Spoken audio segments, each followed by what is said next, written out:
வீர சவார்கர் வாழ்க என்று கன்னியாகுமரி மாவட்டத்தில் இருக்கக்கூடிய சுசீந்திரம் தாணுமலையான் கோயிலில் நடந்த தேர் இழுப்பு விழாவின் போது சங் பரிவார் கும்பல்கள் முழக்கமிட்டிருக்கிறார்கள். இது எதேச்சையாக நடந்த விஷயமா இல்லை என்று சொன்னால் இதில் சங் பரிவார் கும்பல்கள் திட்டமிட்டு இதை செய்திருக்கிறார்களா? மண்டைக்காடு கலவரம் போல ஒரு கலவரத்தை தூண்டக்கூடிய சதி இதில் இருக்கிறதா? 2026 தமிழக சட்டமன்ற தேர்தலை முன்வைத்து இந்த தமிழ்நாட்டை கலவர பூமியாக மாற்றுவதற்கான ஒரு சதி வேலையினுடைய தொடக்கம் இதுவா என்கிற கேள்விகள் நமக்கு எழுந்திருக்கிறது. பார்ப்போம் காணொலியில். மரியாதைக்குரிய தமிழக அமைச்சர்கள் சேகர் பாபு மற்றும் மனோ தங்கராஜ் ஆகியோர்கள் கலந்து கொண்ட சுசீந்திரம் தாணுமலையான் கோயிலினுடைய தேர் இழுப்பு விழா. இந்த விழாவில் அவர்கள் தேரை இழுக்கிற போது, வடத்தை பிடித்து இழுக்கிற போது பின்னால் இருந்து ஒரு கும்பல் பாரத் மாதா கி ஜே என்று முழங்குகிறது. கூடவே வீர சவார்கர் வாழ்க என்கிற கோஷத்தை அவர்கள் எழுப்புகிறார்கள். நமக்கெல்லாம் தெரியும், தேசத்தந்தை மகாத்மா காந்தியை சுட்டு கொன்ற படுபாவி நாதுராம் கோட்சேனுடைய பின்னால் இருந்து செயல்பட்ட இந்த சவார்கர், அதற்கு திட்டங்களை வகுத்து கொடுத்த சவார்கர், அவருடைய பேரை இன்று பொதுவெளியில் முழங்குகிறார்கள் என்று சொன்னால் அவர்கள் ஒரு நீண்ட திட்டத்தினுடைய ஒரு பிரதிபலிப்பாகத்தான் இதை செய்திருக்கிறார்கள் அப்படிங்கிறத நம்மளால் அனுமானிக்க முடியும். ஏற்கனவே மகாத்மா காந்தியை அவர் இந்த தேசத்தினுடைய தந்தை இல்லை என்று சொல்லி அதை மறைக்கக்கூடிய வேலையை இவர்கள் தொடர்ந்து செய்து கொண்டிருக்கிறார்கள். இப்படியே நிலைமை போச்சுன்னா இந்த நாட்டினுடைய தேச தந்தை சவார்கர் அப்படின்னு சொல்லி இன்னும் கொஞ்ச நாட்களில் மாறக்கூடும். ஏன்னா ஆர்எஸ்எஸ் அமைப்பு ஆரம்பித்து 100 ஆண்டுகளை தொற்றிருக்கிறது. இந்த நாட்டை இந்து தேசமாக மாற்ற வேண்டும் அப்படிங்கிற இவர்களுடைய கனவுகள், இவர்களுடைய திட்டமிடுதல்கள், அதற்கு பின்னால் மிக தெளிவாக சூழ்ச்சித்தனமாக திட்டமிட்டு இந்தியாவில் இருக்கக்கூடிய ஒவ்வொரு அமைப்புகளையும் ஆர்எஸ்எஸ் அமைப்பு கபளீகரம் செய்திருக்கிறது. நமக்கு தெரியும் இன்னைக்கு நீதிமன்றங்கள் என்ன நிலையில் இருக்கிறது. சனாதனத்தினுடைய அடிப்படையில் நீதியை வழங்கக்கூடிய மையமாக அது ஆகிக் கொண்டிருக்கிறது. மசூதியை இடிச்சது தப்பு, ஆனால் இடித்தவனுக்கே அந்த இடத்தை கொடுத்து ராமர் கோயிலை கட்டுவதற்கு உத்தரவிட்டவர்கள் இந்திய நாட்டில் இருக்கக்கூடிய நீதிபதிகள். அவருக்கு குழந்தை ராமர் கனவுல சொல்றார், ஹனுமான் குரங்கு வடிவில் ஆசீர்வாதம் கொடுக்கிறார். அதனுடைய அடிப்படையில் தீர்ப்புகள் வழங்கப்படுகிறது என்று சொன்னால் அம்பேத்கர் அவர்கள் பாடுபட்டு உருவாக்கி தந்திருக்கக்கூடிய இந்த சட்ட அமைப்புகளை எல்லாம் தூக்கி எறிந்துவிட்டு இந்த இந்துத்துவ சிந்தனைகளை உட்புகுத்தி அதன் மூலமாக இந்தியாவை வழிநடத்தக்கூடிய வேலைகளை இவர்கள் தொடர்ந்து செய்து கொண்டிருக்கிறார்கள். இன்னைக்கு எல்லா அமைப்புகளையும் அவர்கள் கையில் எடுத்துக்கிட்டாங்க. இந்த சனாதனத்தை எதிர்த்து போரிடக்கூடிய மிக வலுவான மாநிலமாக தமிழ்நாடு இருந்து கொண்டிருக்கிறது. ஆனால் இந்த தமிழ்நாட்டில் மதுரையில் இருக்கக்கூடிய ஒரு பள்ளிக்கூடத்தில், அரசு உதவி பெறக்கூடிய அந்த பள்ளிக்கூடத்தில் ஆர்எஸ்எஸ்னுடைய சாகா நடக்கிறது. துப்பாக்கி பயிற்சி அவர்கள் வழங்கி கொண்டிருக்கிறார்கள். நாடு முழுவதும் இருக்கக்கூடிய இஸ்லாமியர்களை கொன்றொழிப்பதற்காக, இந்துக்கள் இல்லாத மற்றவர்களை கொன்றொழிப்பதற்காக அவர்கள் ஆயுத பயிற்சியை கொடுத்து கொண்டிருக்கிறார்கள். இன்னும் சொல்ல போனா உத்தரப்பிரதேசம் மாதிரியான மாநிலங்கள்ல இந்துக்களுடைய வீடுகளுக்கு போய் ஆயுதங்களை வழங்குகிறார்கள். கத்தி, கோடரி, இப்படிப்பட்ட ஆயுதங்களை வழங்குறாங்க. 10 பேர் கைது செய்யப்பட்டிருக்கிறார்கள். என்ன செய்வாங்க? கைது பண்ணி உள்ளால கொண்டு போய் அவர்களை புகழ்த்தி வாழ்த்தி அவர்களை விடுவிப்பாங்க. நீதிபதி கவாய்க்கு எதிராக காலணி வீசப்பட்ட சம்பவம் நமக்கு தெரியும். அவரை என்ன பண்ணாங்க? அவரை அழைச்சி வச்சு அவர்கிட்ட எல்லா விஷயங்களையும் கேட்டுட்டு டீ சாப்பாடெல்லாம் வாங்கி கொடுத்துட்டு அனுப்பி வச்சாங்க.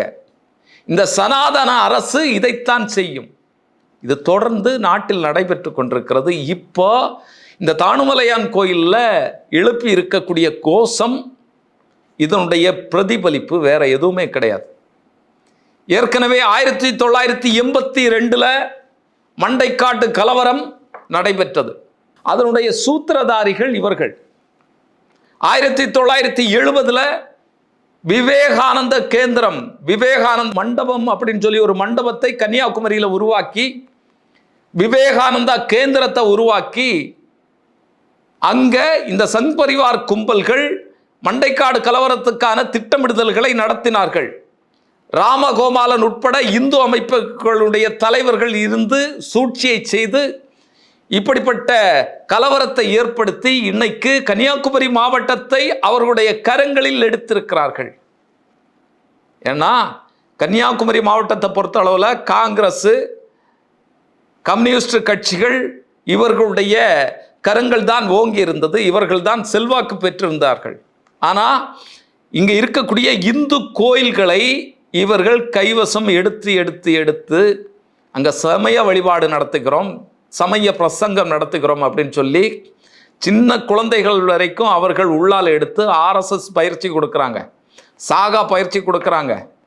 இஸ்லாமியர்கள், கிறிஸ்தவர்கள் நமக்கு எதிரானவர்கள், இந்த நாட்டினுடைய வளங்களை எல்லாம் கொளுத்து சாப்பிட்டுட்டு இருக்கிறான் அப்படிங்கிற சிந்தனையை உருவாக்கி ஒரு மத மோதலை ஏற்படுத்தி கொண்டிருக்கிறார்கள்.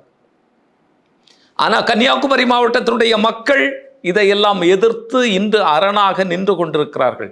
இவ்வளவு செஞ்ச பிறகும் நம்மளால இங்க கோலோச்ச முடியவில்லையே என்கிற பதற்றத்தினுடைய விளைவாக அடுத்த கட்ட நகர்வாக அவர்கள் இந்த சுசீந்திரம் கோயில்ல இந்த வேலையை இப்போது செய்திருக்கிறார்கள். இதன் மூலமாக சவார்கர் அப்படிங்கிற பேரை தேசத்தந்தைக்கு நிகரான ஒரு பேராக உயர்த்துவது மட்டுமல்ல, இந்துக்களுடைய மத்தியில் இந்த தீவிரவாத செயலை மழுங்கடித்து நாட்டினுடைய தேசத்தினுடைய நலனுக்காக செய்தது போல ஒரு கட்டமைப்பை உருவாக்குவார்கள். இன்னைக்கு இந்து அமைப்புகள் நாடு முழுவதும் வெடி குண்டுகளை வெடிக்க செய்கின்றன. அப்பாவி மக்கள் இறந்து போகிறார்கள், இஸ்லாமியர்கள் இறந்து போகிறார்கள். இந்த கிறிஸ்துமஸ் மாதம் கிறிஸ்தவர்களுக்கு எதிரான தாக்குதல்கள் நாடு முழுவதும் நடந்திருக்கிறது. அவர்களுடைய ஆலயங்கள் தகர்க்கப்பட்டிருக்கின்றன. இப்படி பல்வேறு பிரச்சனைகள் எழுப்பிக் கொண்டிருக்கிறது. இதெல்லாம் நமக்கு என்னதை உணர்த்திட்டு இருக்குன்னு சொன்னால், இது இந்து தேசம், இந்த தேசத்தில் உங்களுக்கு இடம் இல்லை அப்படிங்கிறத மறுபடியும் மறுபடியும் அவர்கள் சொல்லிக்கொண்டே இருக்கிறார்கள். இந்த நாட்டினுடைய ஒற்றுமையை பிளவுபடுத்தக்கூடிய வேலையை செய்து கொண்டிருக்கிறார்கள். இஸ்லாமியனுக்கும் கிறிஸ்தவனுக்கும் ஹிந்துக்களுக்கும் எதிரான வேலையை படுபக்காவாக அவர்கள் செய்து கொண்டிருக்கிறார்கள்.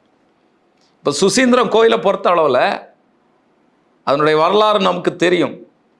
1920 காலகட்டங்களில் ஒடுக்கப்பட்ட சமூகங்களாக இருந்த 16 சமூகங்கள் அந்த பகுதியில் நுழையவே முடியாது. நீங்கள் சுசீந்திரம் பகுதியில் நீங்கள் இன்னைக்கு போனீங்கனாலே அந்த வாடை உங்களுக்கு அடிக்கும்.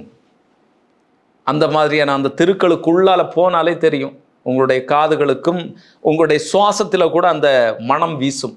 திருவிழா காலங்களில் வழிமறைச்சான் அப்படின்னு சொல்லி வழிகளை மறைக்கிறதுக்காக பேரிகார்டர் மாதிரியான தடுப்புகளை வைப்பாங்க. இந்த 16 ஜாதியை சார்ந்தவர்கள் உள்ளால போக முடியாது.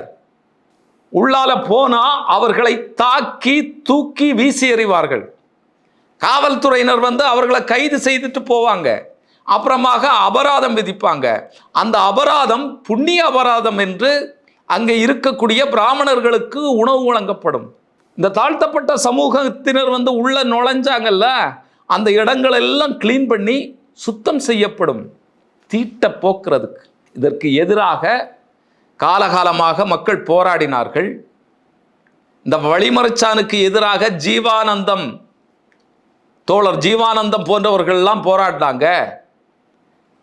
கோயில் நுழைவு போராட்டத்தில் பல்வேறு தலைவர்கள் உட்பட பொதுமக்கள் கலந்து கொண்டாங்க. காஞ்சி ராமன் பிள்ளை உட்பட பல்வேறு நபர்கள் தலைவர்கள் கலந்து கொண்டார்கள். அப்படி இன்னைக்கு ஒரு சமத்துவமிக்க மாவட்டமாக கன்னியாகுமரி மாவட்டத்தை இந்த மக்களும் நம்முடைய முன்னோடிகளும் ஆக்கி தந்திருக்கிறார்கள். அதுல விஷத்தை ஊற்றக்கூடிய வேலையை சங் பரிவார் கும்பல்கள் தொடர்ந்து செய்து கொண்டிருக்கிறார்கள். இன்னைக்கு வெளிப்பட்டிருக்கக்கூடியது அந்த விளைவுதான். அப்ப இதற்கு எதிராக மக்கள் உணர்வு கொள்ள வேண்டும். இங்கே இருக்கக்கூடிய இந்துக்கள், கிறிஸ்தவர்கள், இஸ்லாமியர்கள், இன்ன பிற மக்கள் உணர்வு கொள்ள வேண்டும். இந்த நாட்டில் வேலை வாய்ப்பு இல்லை. இந்த நாட்டில் படிச்சுட்டு அவன் வேலைக்குன்னு வெளிநாட்டு போனால் அந்த கதவுகளையும் அடைக்கக்கூடிய வேலையை இங்கே இருக்கக்கூடிய சங் பரிவார் கும்பல்கள் செய்திருக்கிறார்கள்.